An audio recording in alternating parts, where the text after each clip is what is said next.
Hello. Chainsaw Man chapter 203 came out today, and we are going to quickly go over it. And I say quickly because not a whole lot happened this chapter either. Again, another pretty action heavy chapter. But yeah, let's get straight into it. So the fake Chainsaw Man started punching at Denji with his human formed fist. He has now about 10 guys inside of him. Very relatable.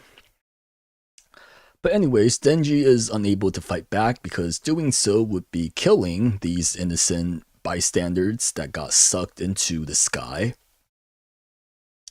So Denji mostly resort to dodging.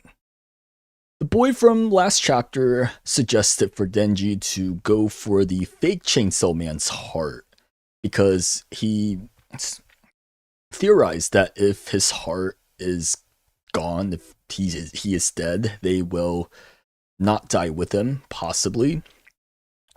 Although he isn't really considering the fact that all of them are very deformed right now, and there is a possibility that they might be better off dying with them instead of living as part of a bicep. But then again, you never know how your mind works unless you're in this type of situation. But anyways, the boy suggested for Denji to go for the heart. Denji counter argued that if he kills the main boss, perhaps the underlings, the minions, might die with them, like in video games. So, it's also a valid point. But anyways, Denji decides to go for it. He gets in close, gets a good shot at the fake Chainsaw Man's heart. However, the fake Chainsaw Man, he's prepared. He had a guy's head in place already to protect the heart. A classic strategy. Denji hesitates, and the fake Chainsaw Man punches Denji into a building. And side tangent, but Fujimoto really like this shot of like this main guy's getting punched into buildings. Because this happened in part 1 at least once when the either the Bat or the Leech Devil, I want to say the Bat Devil did this, where they punched Denji into a building as well. It's the Bat Devil because Denji got punched into a building and then he asked the office lady to like run away. And he did this in Fire Punch as well, where Agni got punched into several buildings. So this is one of Fujimoto's classic reusable shots, and I can't blame him. It's a really cool panel that I feel like not a whole lot of other manga artists do. So at this point, it's like a patented Fujimoto classic. But anyways, Denji gets punched into a building, and Yoru jumps through the hole to talk to Denji. And I like this panel as well, where the first sight of Yoru, you can't really see her face clearly. It's either blinded by the light, and you kind of see through like Denji's perspective. Her face is blurry. You can't see her features, especially her scar. So again, it's reinforcing the theme of Asa and Yoru kind of becoming one person, or are one person to begin with, if you believe the theory that, there's some theories that Asa and Yoru were never two beings, but one being. But anyways, Yoru offers Denji some assistance to kill this fake Chainsaw Man. Denji doesn't want to do that. He claims that if he kills this fake Chainsaw Man, there will be less people that like him on this earth. So I don't know if I necessarily buy that. Maybe that's how he rationalized it, but from his, if we take it as true, he is still clinging on to the fact that, he wants people to like him. Yoru countered by saying that popularity is temporary and uses Asa's example. We didn't really see Asa that much when she was popular, which is something I felt like Fujimoto should have explored more about. But Yoru uses Asa's popularity as an example. She was popular while she took over for Denji, hunting devils. Now she is not as popular, although we don't see her unpopularity either. But anyways, Yoru offers Denji to, kill the fake Chainsaw Man for him, which is another question I have, because the fake Chainsaw Man has already been killed by the Death Devil. So if you kill him again, does that like permanently kill him, or does that just hinder him a bit? Because I assume the Death Devil can have ways of making him regenerate. So the idea of death is a bit blurry at the moment. But anyways, before Denji can take her up on the offer, the Falling Devil comes back. She lifts the building with Denji and Yoru still in it, and is about to throw them on top of a bunch of civilians. And that's the end of the chapter. So again, a pretty simple chapter. Not that much to go off on. Let's see. Hello. Tav. Killing the boss equals killing the minions is straight up from Demon Souls. Yes, although this is the 90s, so FromSoft haven't developed any of these Souls game yet. Actually, I'm not even sure if FromSoft is a thing yet in the 90s. I'm surprised Denji didn't mention how after Santa was defeated, her doll stayed zombified but alive. That's a good point as well. Although I don't think the Santa zombies are still alive afterwards, because Santa got set on fire, and then she was distributing her suffering to her dolls.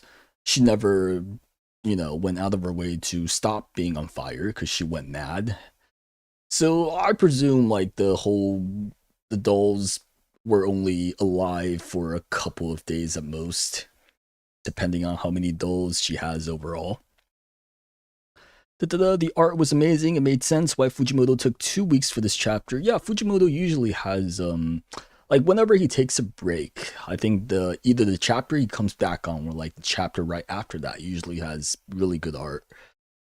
That's why I think he should take more breaks. It's an unpopular opinion, but I feel like manga artists in general should just take as much break as they need. Shout out to Togashi. See, I love how Fujimoto writes Denji. He expresses both that an adult and a child will respond. I missed the word how. Denji wants for people to like him, so it would mean that he would lose more people that like him. Fami took the role of Kobeni more on this chapter. Yeah, the chapter ends with the real Fami making like a surprise face, or I guess like a shocked, scared face. She was not ready for the Falling Devil to do what she does.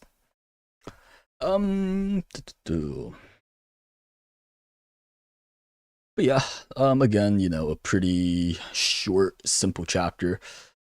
Speaking of taking breaks, I do feel Fujimoto can... sometimes I wonder if I would like it more if like part 2 was a monthly manga instead of a weekly manga. Because I do feel that sometimes there are moments where the pacing could be more improved. Then again, I think in a lot of instances, monthly mangas kind of just don't have the steam that weekly mangas do. I can't really think of that many like super mainstream monthly mangas outside of Fullmetal and Attack on Titan. Yeah, I think that's about the 2 big ones. But anyways, that's about all I got for the week. Again, pretty short chapter. I'd say the most interesting part of the chapter is like this Asa panel, where her face kind of blurs out. That's my favorite panel of the week. Otherwise, yeah, otherwise, I guess it'd be interesting to know how these people are. I'm like 90% sure they're gonna die, but there is a 10% chance of Fujimoto keeping them alive as bits of an arm, because it might be funny. But yeah. Let's see. You wouldn't want a monthly manga that would take forever. Fujimoto is all about pages to narrate action. A lot of pages to narrate action. Oh, I can't read. Yeah. Ooh. Monthly, weekly. Yeah, I'm trying to think of what my favorite monthly manga is. Well, I don't know if you're reading this series called Versus. It's One Punch Man's writer's one of his two newest mangas. I think that's really good as well. I do see the point about the pacing like being monthly though, because even like for monthly mangas that I really like, when I read them, I would have to kind of read the past couple chapters a few times first to refresh what happened. Whereas for Chainsaw Man, I don't really ever have to do that. Yeah, that's part of the reason why I had to drop Attack on Titan the first time, because it was during the like a specifically kind of a political arc. So like taking a month for every chapter kind of just messes with the pacing. But anyways, that's about all I have for the week. Let's see. You wonder if Yoru and Denji will team up to fight the Falling Devil? Probably. Yeah, I think that's probably what's gonna happen. This chapter reminds you of Jujutsu Kaisen with all the fighting in buildings. Yes, they do fight in buildings a lot. Well, I'd say Chainsaw Man has its fair share of fighting in architectures. The Bat Devil fight has, again, pretty much the same frame as this the entire Reze arc was in the building, and Pochita fighting like Makima and her crew were in the city. So I'd say it might be like a newer trend where fighting in buildings becomes popular. Well, I wouldn't say that either. I mean, Bleach was the thing. They'd be blowing up buildings all the time. But yeah, that's about all I have for the week. But yeah, there's a chapter next week as well. So I will see y'all next time.